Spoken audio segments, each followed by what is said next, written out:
comenzar.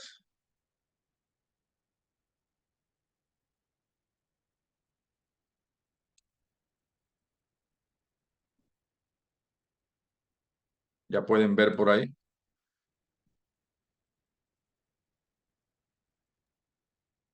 Sí, doctor, se ve. Ya. Entonces, comenzando ya con respiratorio, este es otro sistema importantísimo para el médico práctico, puesto que en muchas ocasiones vienen el síntoma ese tan cardinal que es la disnea, que es la falta de aire, y nos hace confundir con enfermedades cardiovasculares. Entonces, tener bien claro qué es lo que es cardiovascular y qué es lo que es respiratorio es vital para el médico práctico. Y de eso vamos a estar comentando hoy. Lo primero que vamos a hablar un poquito sobre el recuento anatomofisiológico. Y aquí hay una pregunta que siempre nos hacemos, ¿cómo es que entra una molécula de oxígeno por la nariz y llega al árbol respiratorio?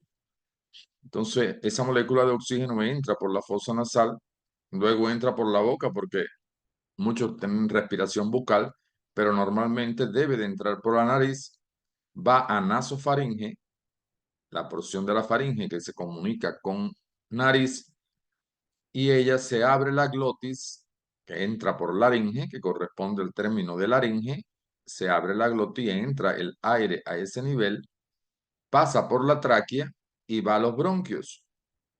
Va al bronquio derecho para el pulmón derecho y al bronquio izquierdo para el pulmón izquierdo. El bronquio derecho es más corto, a pesar de eso, está llegándole a tres lóbulos pulmonares. Un lóbulo inferior, un lóbulo medio y un lóbulo superior. A diferencia del pulmón izquierdo que tiene solo dos lóbulos, un lóbulo inferior y un lóbulo superior. Es importante conocer de que nuestro sistema respiratorio está adaptado para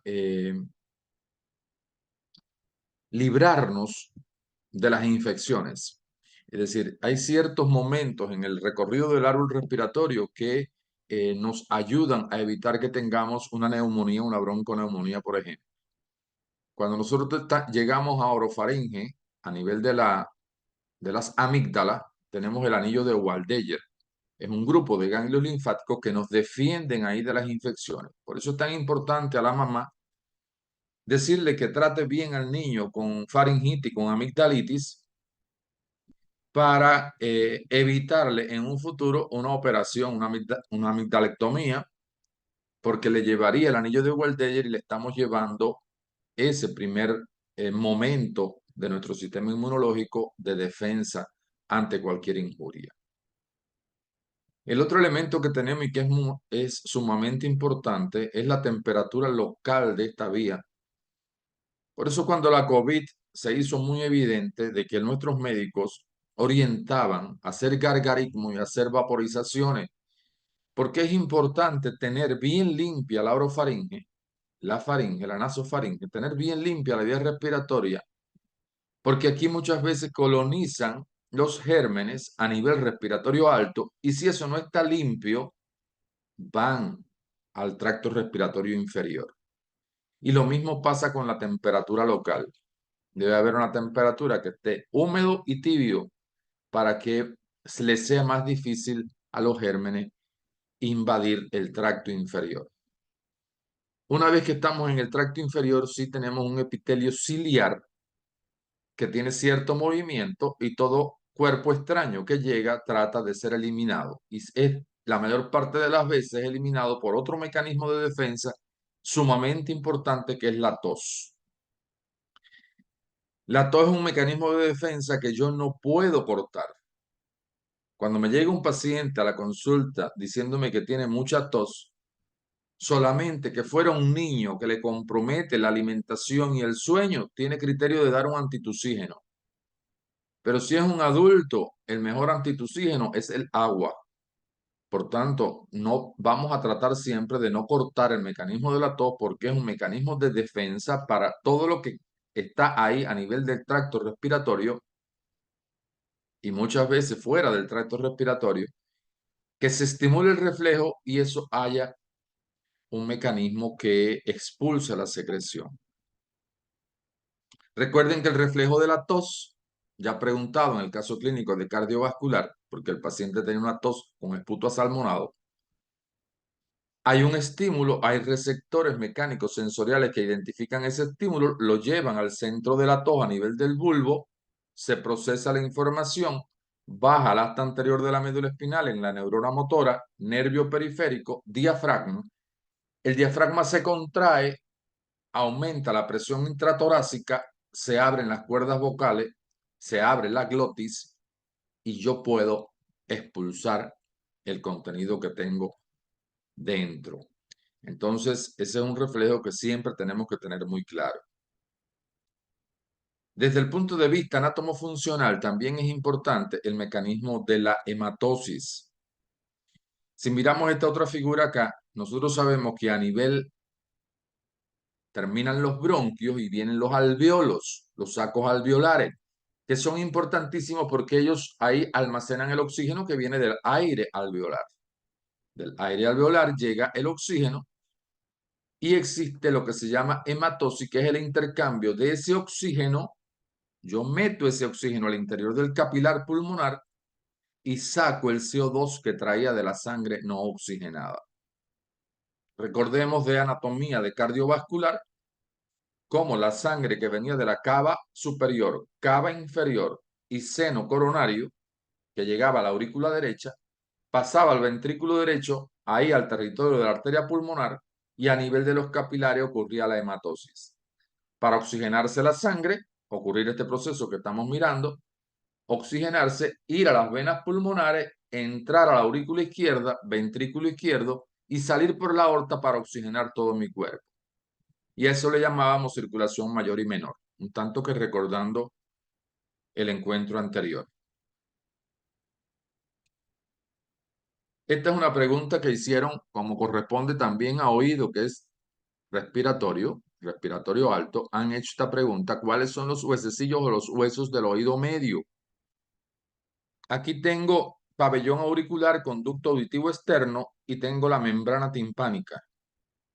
Y de la membrana timpánica, todo el sonido que entra, la membrana timpánica modula esa información y la convierte en ese sonido, y es algo que es un sonido vibratorio a partir de ahora.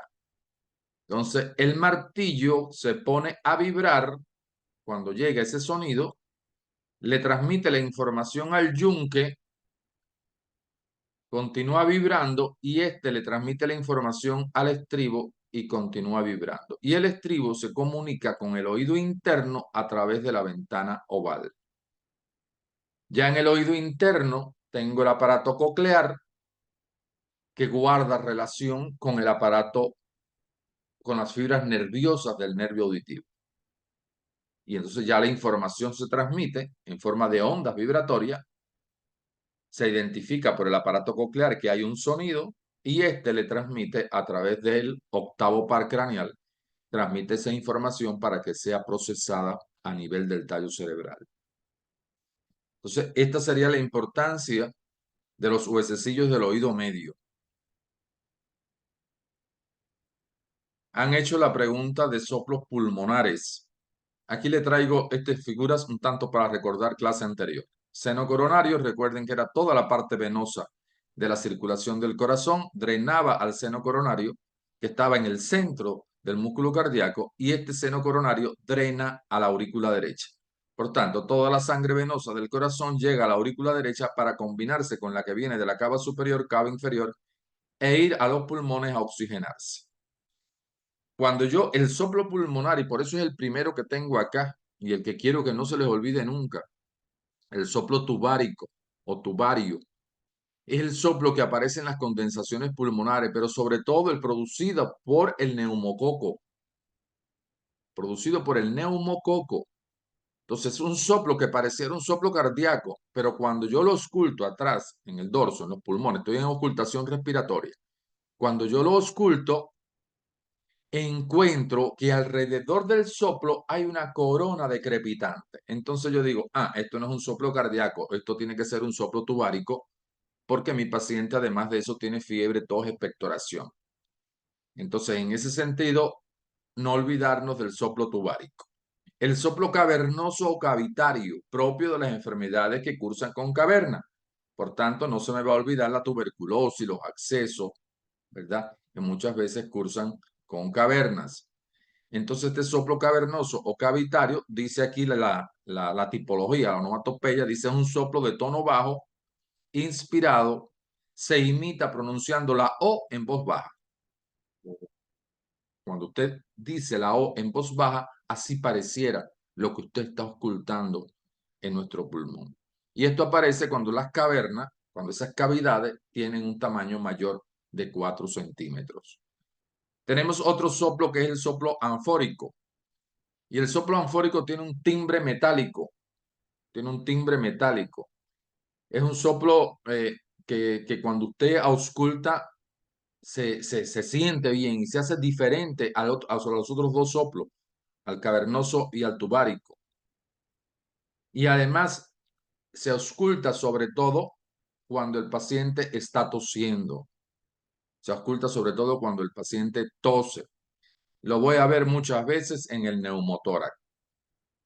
Y el soplo pleural, propio de los derrames pleurales, este soplo eh, se ausculta sobre todo cuando los derrames pleurales son ya de mediano calibre, ¿verdad? Son de mediano a gran calibre. Usted puede ocultar un soplo pleural, sobre todo en la zona superior del derrame. En la base del derrame, como es donde hay más líquido, ahí yo no debo de ocultar nada. Ahí tiene que haber un murmullo vesicular abolido y tiene que haber vibraciones vocales abolidas y con una buena matidez.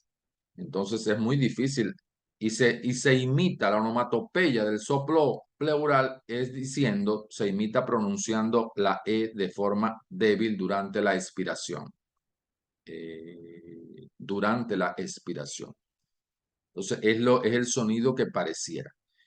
Entonces, en esta pregunta, si nos preguntan, ¿conocen ustedes soplos pulmonares? Hay que decir que sí los conocemos y que hay 4 que son los más frecuentes. Y dentro del más frecuente, por ponerles un ejemplo, dirían ustedes, está el soplo tubárico, propio de las neumonías por neumococo. Cuando yo voy a hacer el examen físico del aparato respiratorio, tengo que recordar que hay 3 planos, el plano anterior, el plano lateral y el plano posterior. Lo mismo pasa con el aparato cardiovascular.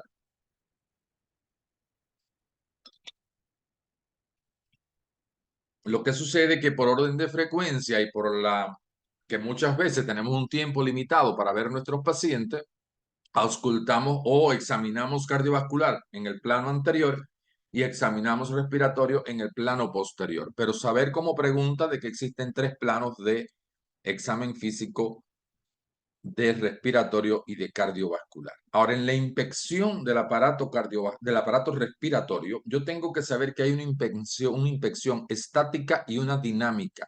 ¿Qué quiere decir esto? Que yo cuando miro voy a ver cosas que se mueven y cosas que están fijas. Si estuviera viendo las cosas fijas, estaría viendo la forma del tórax del paciente, es algo que es fijo. Estaría viendo la simetría del tórax, si es un tórax simétrico o es un tórax asimétrico.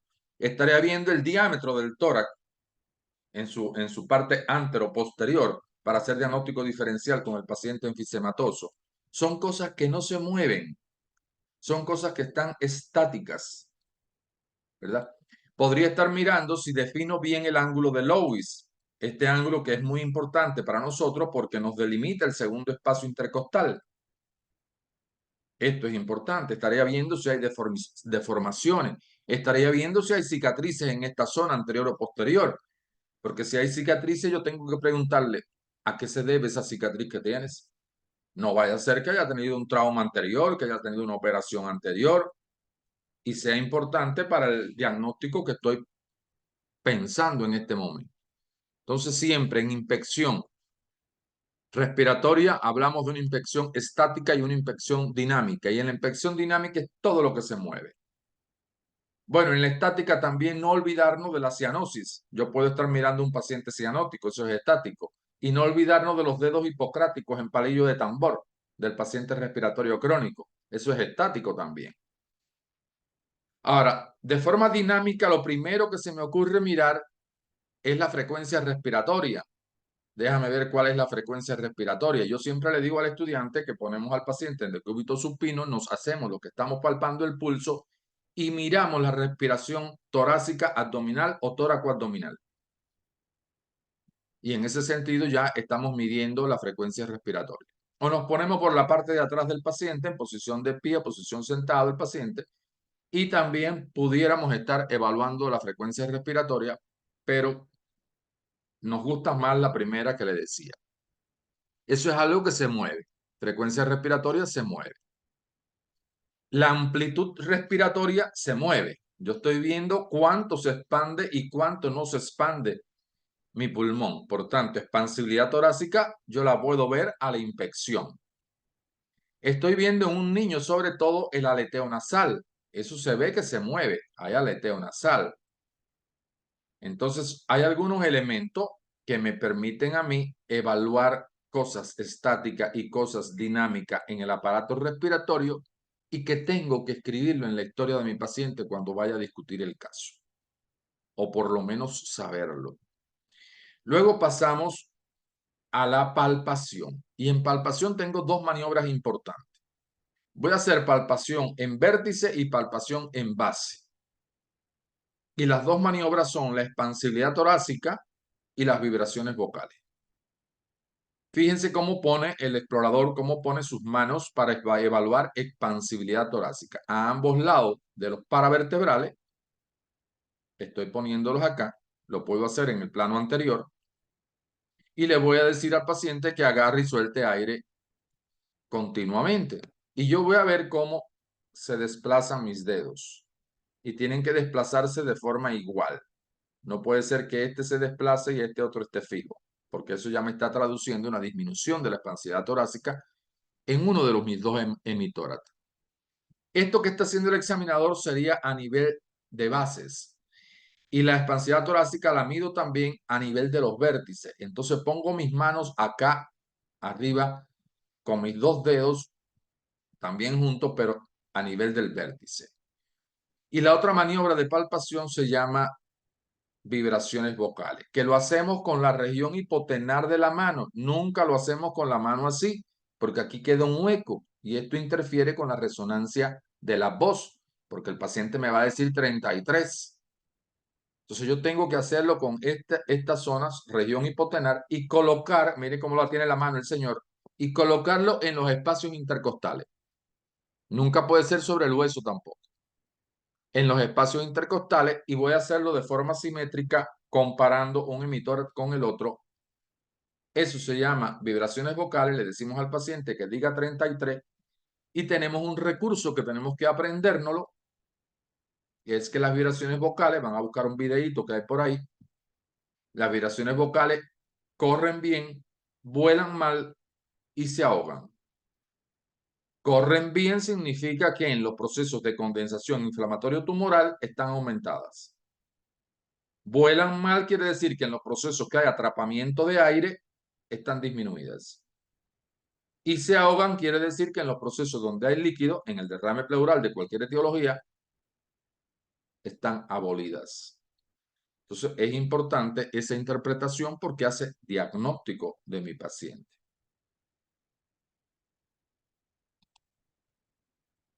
En la percusión del tórax, recordemos que tenemos los dedos plexímetros y los dedos percutores. Plexímetros, percutores. Puede ser, existen dos maneras, una percusión indirecta donde yo pongo mi dedo plexímetro y percuto sobre él, o puede ser que yo percute de forma directa sobre el espacio. A mí me gusta hacer la forma indirecta, poner los dedos y sentirlo a este nivel. Cuidado, las muchachitas tienen que tener las uñas cortas, si no, no pueden hacer percusión, porque estos dedos tienen que quedar así cuando voy a hacer la percusión. Sin embargo, cuando tengo la uña larga, esto no me permite porque lo que percute sería la uña larga. Y eso está invalidado el ejercicio. Entonces, eso tenerlo en cuenta la percusión. La percusión que yo voy a encontrar, una sonoridad pulmonar normal, o hay hipersonoridad pulmonar, o hay matidez. Esas son las tres condiciones que yo puedo encontrar. ¿Dónde voy a encontrar hipersonoridad? En los procesos donde hay atrapamiento de aire, un neumotórax, en un enfisema pulmonar, en un paciente asmático en crisis, donde yo esté atrapando el aire. ¿Dónde voy a encontrar matidez? En los procesos de condensación inflamatoria y en los procesos de interposición líquida, en los derrames pleurales. Y la auscultación del aparato respiratorio siempre o bien lo hacemos de arriba abajo o de abajo arriba. Aquí comenzamos por la base, pasamos al otro lado de la base. Y aunque el número 3, y no es que esté mal hecho, a mí, para no olvidar nada, a mí me gusta, después que subo, que hago el 2 aquí, subir al 3 y de aquí paso al 4, como si fuera en escalera. Al 5, al 6, vengo al 7, al 8, al 9 y termino al 10. Pero de cualquiera de las dos está bien, lo que sí no se me puede olvidar ningún cuadrante por examinar. ¿Por qué en este espacio no hay numerito? Porque por aquí está la escápula. Y como es hueso, ahí no voy a ocultar. Paso inmediatamente para la zona de los glóbulos superiores. Entonces aquí les estoy dejando una tablita con aquellos diagnósticos frecuentes y cómo encontraría ese examen físico en mi paciente.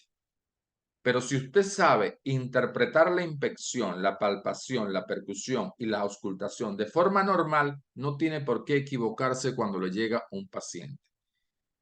Y acostúmbrense a hacer palpación y percusión. Si conocen de un paciente que tiene X patología, que tiene una neumonía, vayan a percutir y vayan a hacer vibraciones vocales para que puedan ir sintiendo y notando diferencia entre una cosa y la otra. No se limiten a hacer auscultación nada más, porque en la auscultación hay procesos que se parecen y no nos dan diagnóstico entonces. Es decir, imaginemos un paciente que en la auscultación yo ausculte un murmullo vesicular abolido en la base derecha. Yo no puedo decir que siempre eso es por una neumonía, porque murmullo vesicular abolido en la base derecha podría ser un derrame pleural. Sin embargo, la auscultación no me hace el diagnóstico diferencial. Quien me hace el diagnóstico diferencial son las vibraciones vocales. Entonces me tengo que ir a la palpación. Entonces, en ese sentido, revisemos bien y aprendamos bien a conciencia, igual que en cardiovascular, hacer el examen físico del aparato respiratorio. Mecanismo de toxicidad del CO2. Bueno, ya lo habíamos hablado de la hematosis. ¿El CO2 de dónde nace? El CO2 nace de que cuando yo estoy nutriendo, dándole oxígeno a la célula, cada célula me está devolviendo CO2. Yo le doy a ella oxígeno y ella me da CO2. Y ese CO2 se va a combinar con agua. Y esta fórmula hay que aprendérsela porque es útil en la vamos a estar viendo en varias clases, en varios encuentros. El CO2 se combina con agua, forma ácido carbónico. Y la anhidrasa carbónica desdobla ese ácido carbónico en hidrógeno y en bicarbonato. Pero si yo tengo una circunstancia, un paciente que tiene una enfermedad respiratoria, es posible que esto esté aumentado y mi paciente esté en acidosis respiratoria. Entonces mi paciente ya tiene un trastorno del medio interno. Y eso me complica a mi paciente y yo tengo que diagnosticarlo y saber por qué se está produciendo.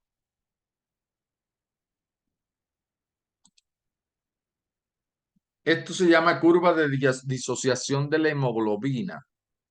Eso lo dimos en Guyton, en fisiología. Recordemos un tanto que el hierro se une a 4 moléculas de protoporfirina, dándome el grupo hemo, que se junta con una proteína que se llama globina y forman la hemoglobina.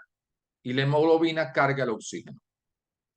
Entonces imaginemos que una molécula de hemoglobina que viene por acá me está saturando, es decir, ella está cargándome el oxígeno, le da el oxígeno a una determinada célula, la célula devuelve CO2, la curva de disociación de la hemoglobina está disminuyendo, está cayendo, ya no va en picada. ¿Por qué? Porque se está quedando esa hemoglobina con menos oxígeno. Está ahora con CO2, va al proceso de hematosis intercambia con oxígeno, se vuelve a cargar,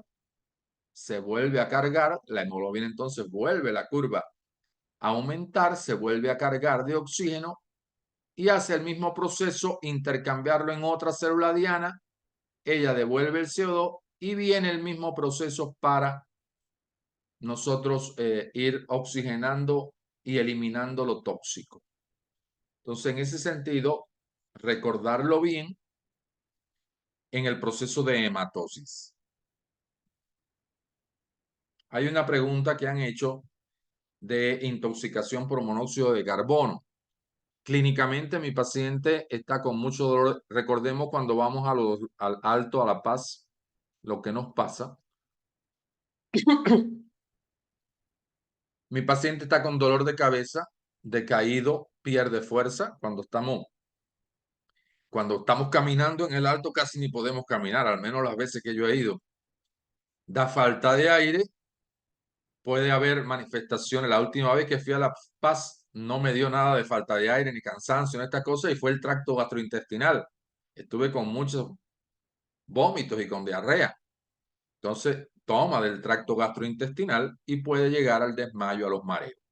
Es decir, que clínicamente este es un problema. Y sucede que nosotros no sabemos que estamos enfrentados a un problema porque ni tiene olor, ni tiene color, ni tiene sabor el monóxido de carbono. Entonces ahí se está sustituyendo un poco ese monóxido de carbono por el oxígeno ambiental. Lo mismo sucede en otras condiciones como estamos acá presenciando, cuando hay combustión con el carbón en exceso, la leña, el gas, la gasolina. ¿Qué nos pasaba el año pasado? Creo que fue el año pasado, cuando había tantos incendios en la Chiquitanía, que ya fue terrible lo que nos estaba pasando acá. Tenemos que estar con persianas, ventanas, puertas, todo cerrado porque en nuestras casas era imposible tenerlas abiertas. Entonces todo eso nos dificultaba y nos hacía sentir mal, nos hacía sentir mal. Entonces en ese sentido sería esto que va a tener algunos niveles de intoxicación alto, medio y bajo en relación. El alto ya hay alteraciones de conciencia y toma neurológica sobre todo. En el medio aparece esa cefalea, sin embargo no hay alteración de conciencia. Me puede estar un poco somnoliento el paciente, pero no con pérdida, con alteraciones de conciencia de gran envergadura y puede haber un poco de taquicardia. Y en el paciente con intoxicación baja solamente son las manifestaciones más simples del dolor de cabeza, las náuseas, los vómitos. Entonces, la conducta siempre va a ser sacar del medio a donde estemos al paciente, ponerle oxígeno a nuestro paciente. Y aquí les dejo otras recomendaciones y otras circunstancias donde también pudieran haber intoxicación por monóxido de carbono. Preguntaron en ese mismo examen, preguntaron que en qué épocas del año se veía más esta toxicidad. Bueno, va a depender de la circunstancia y de la causa. Por supuesto que si yo estoy en el invierno cuando usamos mucha calefacción, esto pudiera estar siendo uno de los elementos que pudiera estar interfiriendo. O si voy a estar con las dentro de algunas casas en los lugares donde, para el norte sobre todo, en Europa también, donde tienen chimeneas y consumen gases y leña, ahí también esa combustión pudiera estar interfiriendo. Muchas veces en otoño, en verano, y aquí les dejo alguna explicación, en periodos de calma atmosférica, cuando hay también lo que nos pasó a nosotros, o cuando viajamos a las alturas, o en las grandes inundaciones donde se ponen generadores para resolver la situación. Es decir, que hay algunas circunstancias donde pudiera haber más posibilidades de intoxicación por monóxido de carbono que en otras. Pregunta de examen. ¿Qué es epístasis? ¿Cómo lo diferencio de hemoptisis? ¿Cómo lo diferencio de hematemesis? Epístasis es el sangrado que viene del tracto respiratorio alto, nariz. Hemoptisis viene del tracto respiratorio bajo, pulmón.